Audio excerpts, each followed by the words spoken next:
অন্তর্বর্তী সরকারের প্রধান প্রফেসর ডক্টর ইউনূসের ব্যক্তিগত আইনজীবী আব্দুল্লাহ আল মামুন সম্প্রতি নর্থ ইস্টের স্থানীয় ব্যবসায়ী নেতৃবৃন্দের সঙ্গে মতবিনিময় করেছেন। বিস্তারিত শাহান চৌধুরীর রিপোর্টে। বাংলাদেশ সুপ্রিম কোর্টের আইনজীবী ব্যারিস্টার আব্দুল্লাহ আল মামুন ইংল্যান্ডে অবস্থানকালে স্কটল্যান্ড ও নর্থ ইস্টের বিভিন্ন অঞ্চলে রেমিটেন্স যোদ্ধা ও ব্রিটিশ বাংলাদেশ চেম্বার্স কমার্স নেতৃবৃন্দের সাথে বৈঠকে মিলিত হন।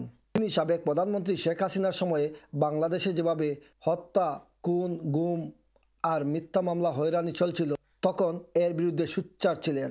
শেখ হাসিনা যখন ডক্টর মোহাম্মদ ইউনূস সাহেবকে ধ্বংস করে দিতে চাচ্ছিলেন, তার প্রধান আইনজীবী হিসাবে আমি তো এই আন্দোলন এবং পিবি সমস্ত কিছুর মাধ্যমে তুলি এবং আমার অনুপ্রেরণাই তো ছাত্ররা এই জায়গায় নেমে এসেছে এবং সেখানে আমি সমস্ত জায়গায় তাদেরকে অনুপ্রাণিত করেছি, আন্দোলনকে সাপোর্ট করেছি। আইনি লড়াই করে গেছেন প্রতিনিয়ত।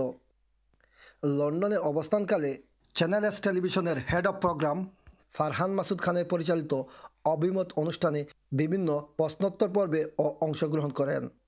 Shahan Chowdhury, channel S news, Newcastle. Sylhet Sadar ট্রাস্টের নেটওয়ার্কিং কার্যক্রম ও গুণীজন সম্বর্ধনা অনুষ্ঠিত হয়েছে সোমবার মে ফেয়ার ভেন্যুতে। প্রথম পর্বে সভাপতিত্ব করেন আহলাজ খলিল উদ্দিন আহমেদ কবির সভাপতিত্বে ও সাধারণ সম্পাদক নাজমুল ইসলামের সুন্দরের পরিচালনায় আর্থিক রিপোর্ট উপস্থাপন করেন বিশিষ্ট সংগঠক ও ব্যবসায়ী পারিস আহমেদ। দ্বিতীয় পর্বে সভাপতিত্ব করেন শিক্ষাবিদ আবু হোসেন। এই পর্বে অতিথিদের হাতে সম্মাননা স্মারক তুলে দেওয়া হয়।